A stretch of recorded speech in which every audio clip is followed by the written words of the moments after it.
Muy bien, Bajonero, buena lectura. Vamos a subrayar algunas de las cosas que ella ha leído. ¿Cómo es la agricultura en la costa peruana? En la costa es intensiva, es decir, profesor, los campesinos de la costa mayormente están agrupados en haciendas. Hay grandes extensiones de tierras en la costa, tanto en la costa norte, ¿no?, que es Trujillo, La Libertad, Profesor, Chiclayo, Casma, Guarmey, y seguimos avanzando hasta Piura. Hay grandes haciendas donde estos campesinos cuentan con apoyo financiero. Hay haciendas en alianzas con capitales extranjeros que han podido generar el uso de maquinaria, tecnología, fertilizantes de calidad, insecticidas, pesticidas, y como resultado generan un cultivo que permite ser vendido al mundo, no solamente a Europa, sino también a mercados asiáticos y norteamericanos. ¿Qué significa la palabra divisas? Que esta agricultura, la intensiva, le genera ganancias al Perú, ¿no? Divisa es, en economía, lo que va a generar, o es el nombre que recibe todo aquel dinero que ingresa al Estado por o como resultado de una venta, en este caso de la exportación. Todas las exportaciones, todo lo que se vende al mundo le genera al Estado divisas, dinero, ¿no? ¿Por qué, profesor? Porque, por ejemplo, vamos a obtener cultivos de gran calidad. Empezamos por el algodón. Ustedes saben que en el Perú está Gamarra, y Gamarra es un emporio comercial del tema textil o del rubro textil, donde se destaca por la calidad del algodón peruano, que hay dos variedades, ¿no? El Pima en Piura y el Tanguis en Ica. El espárrago es que el alimento favorito en el mercado internacional. El vid para el tema de los vinos y los tragos, y el arroz es algo que se utiliza mucho no solamente en el mercado local, sino en el mercado internacional. Y todos esos cultivos se utilizan o se dan como resultado de la agricultura intensiva de la costa. Todo lo contrario vamos a ver en la sierra y en la selva. Empezamos por la sierra. Voluntario, por favor, rapidísimo. Muy bien, Castro, le escuchamos. Lea sierra, por favor. Ok. Sierra. Es extensiva, tiene baja producción, no está mecanizada, usa arado, chanquitacya, etc. No se debe ayuda técnica, mejora de productos, calidad genética, etc. Al costado, principales cultivos. Principales cultivos: papa, guanaco, maíz amiláceo, Cajamarca, alcachofa, Junín, quinoa, Puno, maca, Junín, frijol, Arequipa, trigo, Ancash. Muy bien, ahí nomás, suficiente. Entonces, profesor, tenemos que en la sierra su compañero Castro nos ha leído lo siguiente. A ver, Castro, muy bien. En la sierra su compañero Castro nos ha dicho que la agricultura es extensiva. Es decir, profesor, la agricultura de la sierra no se caracteriza por su gran calidad, no se caracteriza por el apoyo financiero, económico de las empresas o de los capitales, y más bien es el propio campesino, son las propias comunidades las que se organizan para desarrollar su producción. Profesor, ¿qué es la chaquitaglia? Es una herramienta, es un instrumento que se utilizaba desde las épocas iniciales de los pobladores peruanos para arar la tierra, para generar los surcos, ¿no? Profesor, ¿qué es el arado? Es la fuerza que genera el buey o el toro, justamente, profesor, para el tema del arado. Ahora, ¿cuáles son los cultivos tradicionales en la sierra? En la zona de Huánuco destaca la papa, ¿no? Y ustedes saben que el Perú es uno de los países que mayor tipo de papa produce. Canchán, ¿no? Un ejemplo de la papa canchán, papa amarilla, papa guaira, etcétera, etcétera. El maíz en Cajamarca, la alcachofa en Junín, quino en Puno, maca en Junín, ambos alimentos contra la anemia, el frijol y el trigo cultivos desde la época prehispánica. Muy bien, eso es en la sierra, entonces no olvidar que en la sierra la agricultura es extensiva. ¿Y cómo es en la selva? Voluntario, por favor, rapidísimo. Lupita Paredes, te escuchamos, Lupita. La selva es extensiva y se practica principalmente en la selva, altas, valles longitudinales. Tiene las enormes ventajas que no necesita riegos para la cantidad de lluvias que caen en la zona. Principales cultivos: coca San Martín, cacao Cusco, café Junín, té Cusco, palma Tera, San Martín, Frutas, Junín. Muy bien, Lupita Paredes, ahí nomás. Entonces tenemos acá a la alumna Lupita. Muy bien, Lupita. Entonces regresamos acá, ¿no? Profesor, ¿cómo es la actividad agro en la selva? Cuando hablamos de selva, recuerden que hay dos tipos, ¿no? La selva baja, según Javier Pulgar Vidal, y la selva alta. La selva baja, ahí están los departamentos, por ejemplo, de Loreto, Ucayali y Madre de Dios, y en la selva alta tenemos a Huánuco, tenemos parte de Amazonas, parte de Junín, parte de Cajamarca, parte de Cusco, etc, etc. Bueno, en realidad, en líneas generales, en la selva peruana, nos cita, profesor, que la agricultura se da en los valles longitudinales. ¿Qué es un valle longitudinal? Estos que vienen de norte a sur, ¿no? Y que en la selva, por lo general, se caracteriza por la presencia de fango, de lodo. Algo importante en la selva es que no se necesita, por ejemplo, construir canales de irrigación, porque por el propio clima, la selva es una de las zonas más lluviosas del Perú. Entonces, profesor, pregunta, levanta tu manito. ¿Se puede decir que la agricultura en la selva es una agricultura de riego o de secano? Si utiliza el agua de la lluvia. Lupita Paredes, te escuchamos. De riego. De riego, no. Cubas. De De secano, secano. profesor. Muy bien, de secano, pues.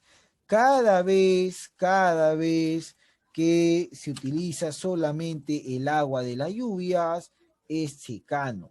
Cuando el hombre desvía los ríos para hacer canales de irrigación, hablamos de agricultura de riego, ¿no? Entonces, en la selva hay una ventaja. El tema de las lluvias facilitan la producción. ¿Cuáles son esos cultivos importantes? Tenemos a la coca, por ejemplo, en San Martín, ¿no, profesor? En los valles de Moyobamba, de Rioja, vamos a encontrar la producción de hoja de coca, en el mismo Braille incluso. El cacao en Cusco, cacao y café ganadores en concursos internacionales por el Perú.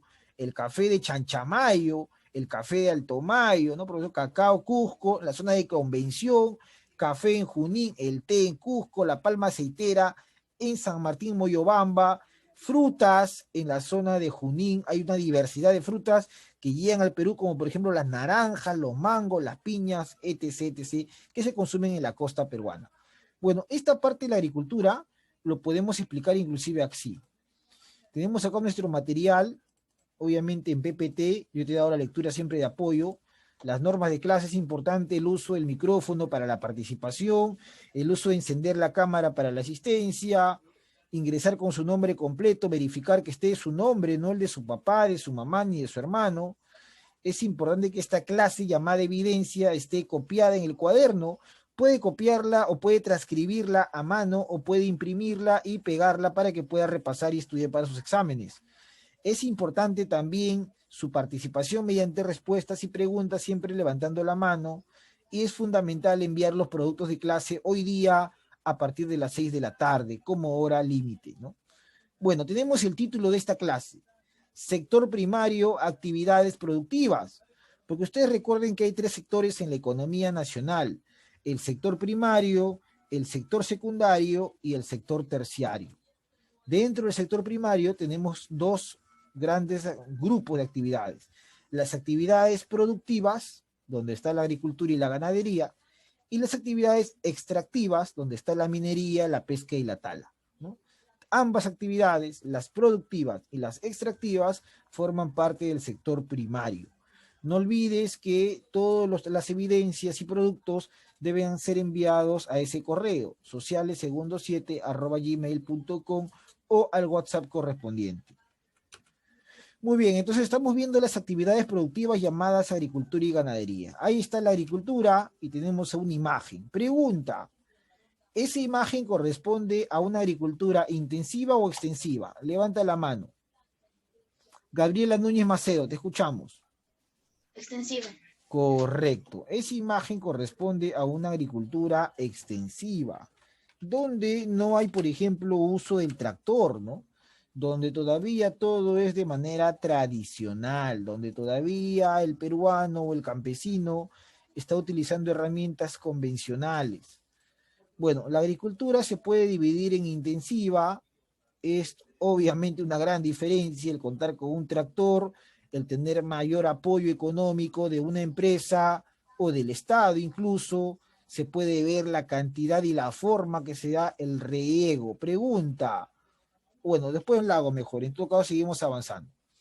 La agricultura intensiva, la típica intensiva, ¿se desarrolla en qué región? Mano levantada. La agricultura intensiva que aparece en pantalla. Mari Ramos, te escucho, Mari. ¿En la costa, profesor? A ver, vamos a ver, Mari Ramos. Muy bien, Mari Ramos. La agricultura intensiva se desarrolla en la costa del Perú, ¿no? Estamos simplemente recordando lo que hemos leído. Es más, tú tienes esa lectura en tu mano, ya lo has impreso y todo listo. En la costa peruana, pues ahí está. Por ejemplo, este cultivo vendría a ser el famoso espárrago, ¿no? Cultivo típico de la costa de una agricultura intensiva que se utiliza para la venta en el extranjero, exportación. Ahora, algo importante es que la agricultura de la costa siempre se va a desarrollar en lugares o geoformas conocidas como pampas. Los mejores lugares o las mejores geoformas o relieves para desarrollar agricultura van a ser las pampas. ¿Y qué son las pampas? Son áreas cuyos suelos son sumamente fértiles, debido a que hace muchísimos años por ahí transitaban los ríos. Sin embargo, esos ríos, por diferentes motivos, se terminaron secando, se convirtieron en ríos arreicos, o simplemente cambiaron su curso y con ende, profesor, dejaron de transitar por esa zona. Sin embargo, en el tiempo que transitaron, se encargaron de hacer muy fértil el suelo, ideal para el desarrollo de la agricultura intensiva. Las pampas, como por ejemplo Olmos en el departamento de Lambayeque. ¿Ese qué cultivo es? Levanta la mano. Estefano Castro. Algodón. Claro, por ejemplo, tenemos acá, profesor, que el algodón es otro cultivo importante e interesante dentro de la vida económica de la costa peruana. Y hemos visto que existen variedades de algodón, ¿no? Como el pima y el tanguis. Por algo, el Perú y especialmente los comerciantes de Gamarra se caracterizan por vender el mejor textil o la mejor ropa al mundo. Entonces, profesor, tanto espárrago, el algodón, el arroz, el azúcar, la vid, el olivo, forman parte de cultivos de la costa, producto de la actividad intensiva de la agricultura. Mientras que por el otro lado tenemos la actividad o la agricultura extensiva, donde el hombre andino o el hombre amazónico por lo general utiliza todavía métodos o mecanismos tradicionales. Se puede ver en la imagen al poblador de la sierra utilizando, por ejemplo, sus manos para la cosecha todavía.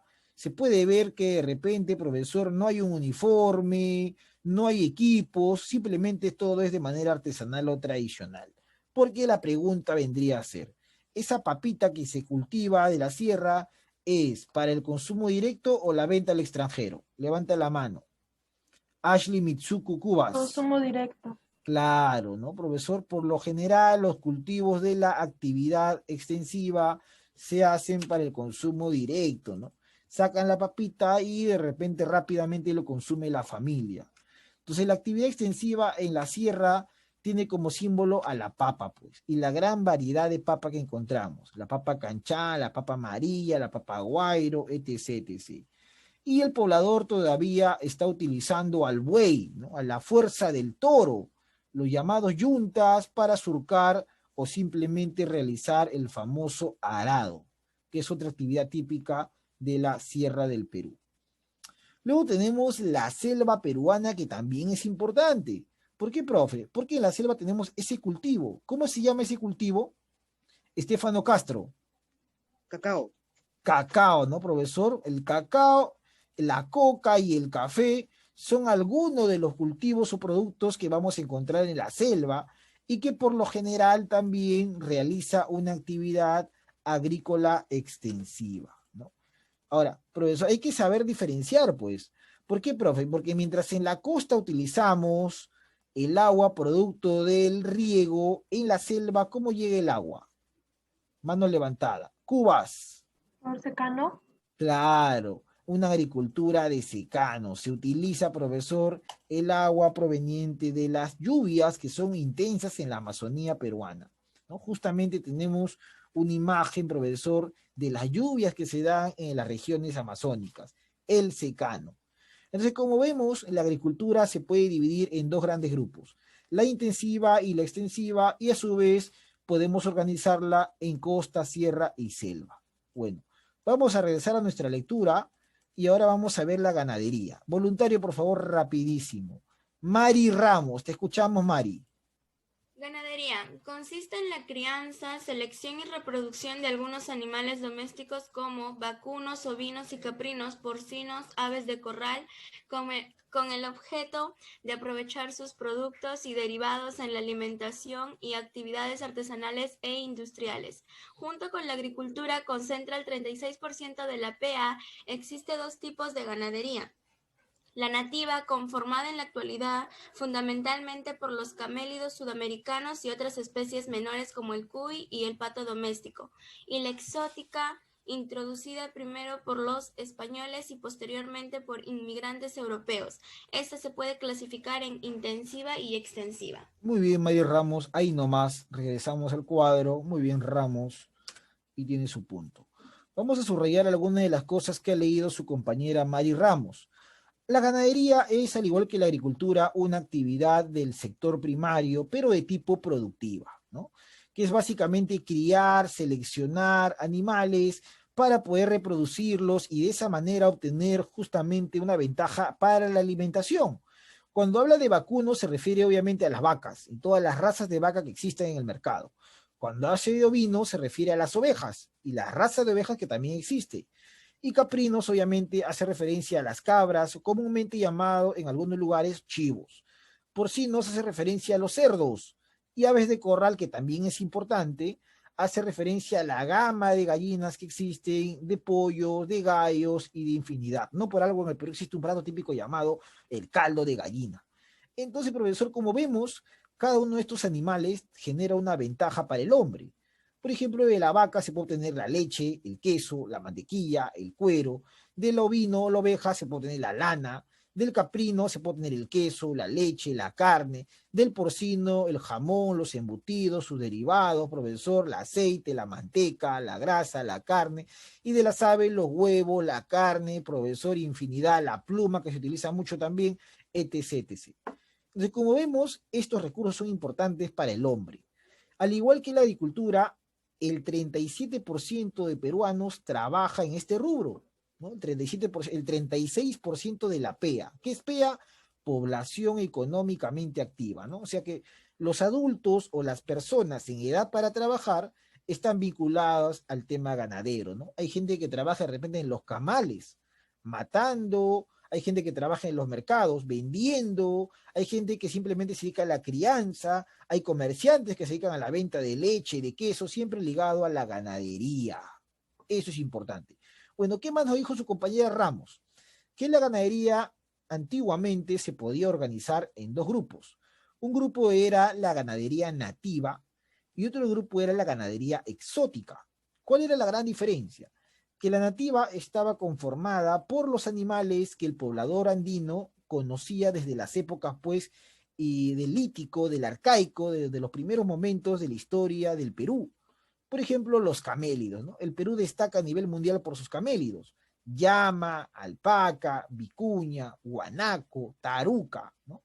Animales que cuando el europeo vio por primera vez se observó porque obviamente en Europa esos animales no eran vistos o menos conocidos. Y a eso había que añadirle animales como el cuy, por ejemplo. Hay una costumbre del poblador, del hombre de Piquimachay, alimentarse de cuy, ¿no? Este roedor que parece una rata, pero que en realidad no lo es, y que tiene altos valores nutricionales. Y obviamente el pato doméstico también forma parte de la gastronomía que existe en el Perú. Bueno, la ganadería nativa entonces eran animales netamente andinos, mientras que la exótica se formó a partir de la llegada de los europeos. Ustedes saben que cuando viene Pizarro, Almagro y Luque, no solamente vienen a llevarse el oro, la plata y toda la riqueza que había acá, sino que también traen enfermedades y traen animales, como por ejemplo el caballo, que asombró al Inca, ¿no? El Inca vivía asombrado y fascinado por el caballo porque eso no se conocía. Y no solamente